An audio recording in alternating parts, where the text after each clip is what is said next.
안녕하십니까. 북두 시민혁명군의 전영돈입니다. 이번 시간에는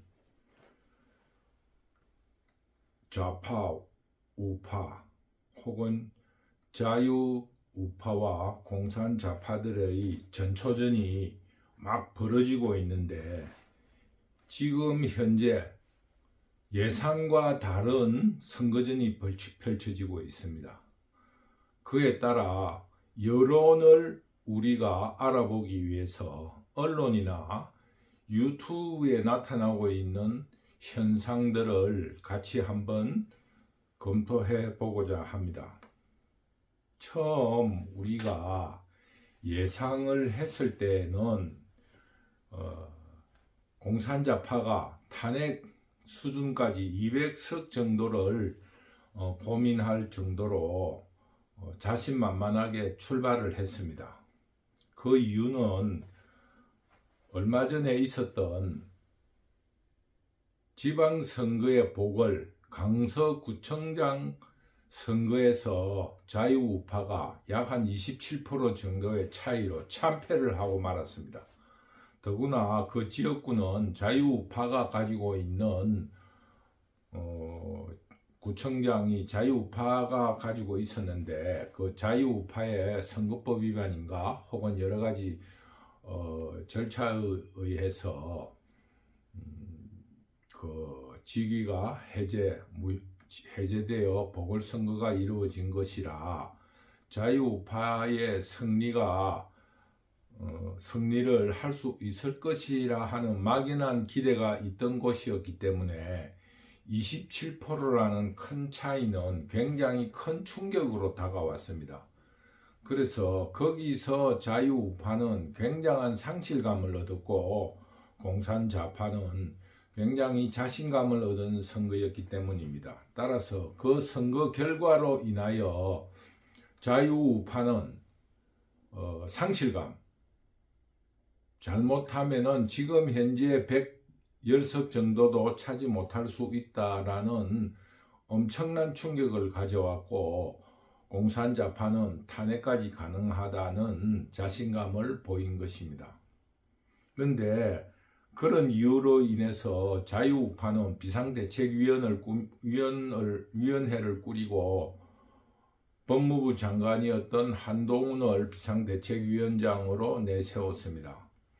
어쨌거나 그런 전략이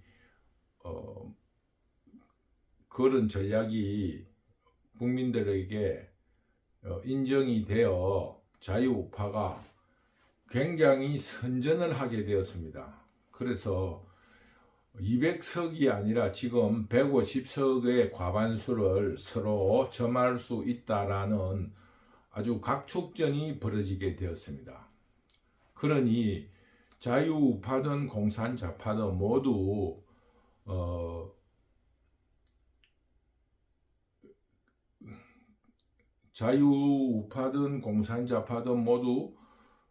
서로가 그 예상 밖으로 인하여 기대하는 것과 다르게 전개되어 각자 여러 가지로 그런 여론들이 나타나기 시작한 것입니다. 우선적으로는 자유우파에서도 굉장히 당황을 했습니다. 왜냐하면은 이렇게 빨리 국민들이 새로운 인식을 가지고 자유우파에게 기대를 보인다 하는 환호를 가져오게 되었고, 공산좌파는 한동훈 비상대책위원장이 비록 젊고 참신한 이미지로 기대를 가질 수 있을 거라는 생각을 하고 견제를 했습니다만은 이렇게 큰 반향을 일으킬 줄은 몰랐을 것으로 생각이 됩니다. 그래서 자유우파의 유튜브나 언론을 보면은 굉장한 기대를 가지게 되었고, 공산좌파는 당황하기 시작했습니다. 그런 것이 어떤 자유우파에서는 한동훈 효과라고 환호를 하고, 공산좌파들은 일시적인 현상이라는 주장을 하면서 선전전을 시작했습니다. 그러나 우리가 현상적으로 볼 적에는 두 진영이 매우 당황을 했다. 쉽게 말하면 자유우파는 이런 국민들의 기대를 생각지를 못했기 때문에 다음 단계의 전략을 세우지 못하고 있습니다. 왜? 이만큼 효과가 좋으니까 사람은 효과가 좋으면 자꾸 거기에 기대게 되는 거 아니겠습니까? 그래서 자유우파는 또 다른 전략을 제시하지 못하고 오로지 한동훈을 현장에 투입시키면서 그 효과를 극대화하려고 하고 있습니다. 그것은 제가 볼 적에는 당황하고 있다, 이렇게 보고 있습니다. 자유우파도 굉장히 당황하고 있다. 공산자파는 훨씬 더 당황하고 있다. 200석을 노렸는데 지금 도리어 100석을 넘기니 안 넘기니 이런 이야기를 하고 있습니다. 그래서 첫째적으로 현상에 나타난 것은 당황하고 있다. 이것이 말하고 있는 것은 지각 변동이 일어난 것은 사실이다. 이 여론을 읽을 때 저는 그렇게 읽었습니다. 신문, 언론이라든가 유튜브들이 무슨 말을 하든지 현재 여론은 굉장히 당황하고 혼돈스럽고 스스로에 대해서 전략 전술을 점검하고 어떤 일을 해 나가야 할지 모르는 지경에 이르렀다고 저는 생각합니다. 즉, 여론이 움직였다. 이것은 분명한 사실인 것 같습니다. 그리고 두 번째로는 고지전. 본선거가 일어나기 전에 고지전을 벌이고 있습니다. 뭐냐 하면은 좋은 자리, 훌륭한 위치에서 본선거를 하기 위해서 이 전초전에서 훌륭한 위치, 고지, 적에게 수비를 하기 좋고 또 적을 공격하기 좋은 고지를 차지하기 위해서 서로가 굉장한 고지전을 벌이고 있다. 저는 그렇게 생각합니다. 현재 당황한 입장에서 또 다른 전략은 세우지를 못한 채 고지전을 벌이고 있다. 이 고지전의 가장 중요한 포인트가 공천 아니겠습니까? 그 훌륭한 저격수를 훌륭한 자리에 놓고 그 고지에 알맞은 장수들을 배치를 해서 적을 섬멸시키겠다 하는, 적과의 전투에서 이기겠다고 하는 전략을 벌이고 있습니다. 그래서 본래적으로 공산자파에서도 공천에 대한 기본적인 전략이 있었을 건데 제가 볼 적에는 굉장하게 큰 혼란을 서로 겪고 있다. 왜냐? 1차적으로 고착되어 있는 예를 들면 좌파가 유리하다, 우파가 유리하다라는 어떤 나름의 시대정신이라든가 흐름이 있었다고 한다면은 조금 더 차분한 공천이 되었을 거라고 생각이 되는데 지금 현재로 볼 적에 서로 각축전을 벌이니 지금 공천을 아주 디테일하고 예민하게 할 수밖에 없지 않느냐, 그런 생각을 가지게 되었습니다. 그래서 지금 공천이라는 문제는 하나의 고지전을 벌이고 있다.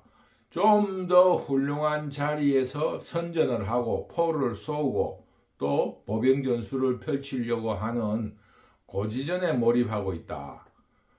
그래서 지금 현재의 언론이나 그 유튜브를 보면은 위에 말한 당황과 함께 어떤 디테일한 전략 없이 서로 고지전을 벌이고 있다. 저는 그렇게 생각하고 있습니다. 이것도 또한 한 여론으로 읽히는 부분으로 굉장히 이번 선거가 예민하게 승부가 날 것 같은 느낌이 든다는 것을 지적합니다. 지금 현재는 좌파든 우파든 일방적으로 선도하는 그룹이 없다. 이것이 언론과 유튜브 등에서 나타나는 하나의 여론이라고 생각이 됩니다. 세 번째로 그러다 보니까 고지전과 당황된 이제 그 예측 불가능한 전선이 이루어졌고, 고지전이 아주 심각하게 각축전을 벌이고 있으니까 궁극적으로는 양극화가 되었다. 저는 그렇게 생각합니다. 지금 현재 그래서 제3정당의 언론에서 제3정당에 대한 기대치를 높여서, 왜냐하면 준연동형 비례대표제가 되면은 제3당들이 어떠한 중간지대에서 역할을 하지 않을 것인가에 대한 기대가 있었습니다.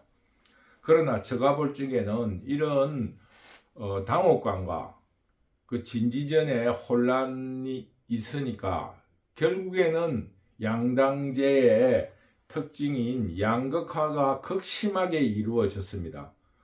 그러다 보니까 지금 현재 가짜뉴스 그리고 음모론이 지금 판을 치고 있습니다.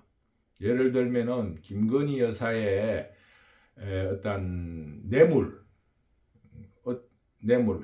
핸드백을 받은, 명품백을 받은 거에 대한 문제, 그리고 거기에 있었던 또 다른 부차적인 문제들을 계속 들고 나오고, 공천에서는 음모론, 김건희 여사가 공천에서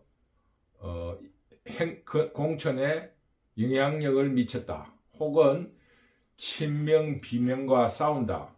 물론 그런 거는 있을 수 있지만은 그 자체가 가짜뉴스와 음모론에 치중하고 있다는 것을 저는 언론과 유튜브에서 발견하고 있습니다. 간단하게 말하면은 좌파의 언론에서는 친명 비명의 문제가 아니고, 공천에는 언제나 이런 불상사가 있고 저항하고 비난하는 일이 있다, 공천 받지 못하는 사람의 본래 마음 아니겠느냐. 그리고 또 지금 공산 좌파는 지난 선거에서 비례대표를 포함해서 약 180석에 가까운 의원이 있다 보니까 자기들이 당선이 유리한 곳을 차지하려는 몸부림이 있다. 그러다 보니 어쩔 수 없다고 이런 식으로 이야기를 합니다. 그리고 자유우파는 공정한 공천을 하고 있다고 서로 수비를 하고 대항을 하고 있습니다. 그러나 앞으로의 선거가 이런 각축을 벌임으로 인해서 가짜 뉴스와 음모론이 더욱더 기승을 펼칠 것이라는 것을 우리가 예견할 수 있습니다. 그리고 네 번째는 우리가 한 가지 지적해야 될 것은, 좌파들은 가짜뉴스와 음모론, 그리고 선전 전에는 훨씬 자유우파보다 능력을 발휘하고 있고 준비되어 있습니다. 그러다 보니 자유우파에 비해서 공산 좌파들은 굉장히 유연성을 가지고, 또 다양한 방법으로, 또 다양한 곳에서, 여러 곳에서 지금 유연성을 발휘하면서 가짜뉴스를 여러 가지로 변용하고, 또 공격의 전술을 여러 가지로 다양하게 펼쳐나가고 있다. 이런 것을 언론과 유튜브를 통해서 느꼈습니다. 지금 현재 조금 우리 자유우파로서 우려스러운 것은 지나친 낙관론, 지나친 어떠한 승리에 대한 도취가 있지 않나, 이런 것이 굉장히 우려스럽습니다. 그러면서 공산 좌파들은 스스로를 단결시키기 위해서, 진영을 결속시키기 위해서 위기론을 펼치고 있습니다. 서로가 적용 가능한 전술이라고 보는 겁니다. 왜냐하면 출발할 때 자유우파가 너무 낭패감을 가지고 출발했기 때문에 자유우파들은 자꾸 자신감 혹은 낙관론을 펼치면서 진영의 에너지를 높이려고 하고 있고, 공산 좌파는 지난 선거의 승리를 확신하고 있었기 때문에 낙담하고 있는 것에 대한 위기감을 표출함으로써 진영을 결속시키려고 하고 있다. 이런 것을 느끼고 있습니다. 결론적으로 말하면 이번 총선은 어느 진영이 일방적 승리는 있을 수 없다. 저는 그렇게 보고 있습니다. 쉽게 말하면 한 150석을 사이에 두고 간발의 차이로 승부가 갈리지 않겠느냐 하는 생각을 버릴 수가 없습니다. 그러나 전쟁이라든가 이 어떤 승부의 세계는 배수진 혹은 이럴 것이 없는 사람이 이기게 되어 있습니다. 왜냐? 그것이 그 악착성을 가지게 하기 때문입니다. 그런 의미로서 지금 공산 좌파에 비해서 자유우파가 조금은 불리하다. 조금 불리하고, 두 번째로는 불리한 이유가 지금 전략 전술상 공산 좌파들은 플렉시블, 어떤 유연성 혹은 다양한 방향 혹은 다양한 위치, 다양한 방법 등을 전략 전술로 구사하고 있는데 반하여 자유우파는 오로지 한동훈에게 목을 메고 있습니다. 한동훈이가 가는 현장에서의 군중들의 밀집, 군중들의 환호에 도취되어 있습니다. 그것은 실질적으로는 겉으로 드러난 아무 의미 없는 일이라고 저는 굉장히 경고를 하고 싶습니다. 선거라는 것을 여러 번 경험해 보면은 겉으로 허장성세를 부리는 후보보다 의외로 표를 까보면은 치밀하고 악착같이 싸웠던 후보가 승리하는 경우를 많이 봤습니다. 모두가 낙관하고 있을 적에 그 바닥을 판다 그럽니까? 치밀하게 바닥을 다져나가는 후보가 승리하는 경우가 많기 때문입니다. 그래서 저는 지금 현재 자유우파에게 굉장한 경고음을 드리고 싶습니다. 지금 언론과 유튜브 등을 통해 보는 여론은 자유우파가 굉장하게 허장성세, 부풀려져 있다. 그런데 내용을 보면은 자유우파는 전략 전술이 없습니다. 공천도 따지고 보면은 그렇게 훌륭한 공천이라고는 할 수 없습니다. 점수로 매기면은 C 플러스 정도예요. 어떤 그 매력이 없습니다.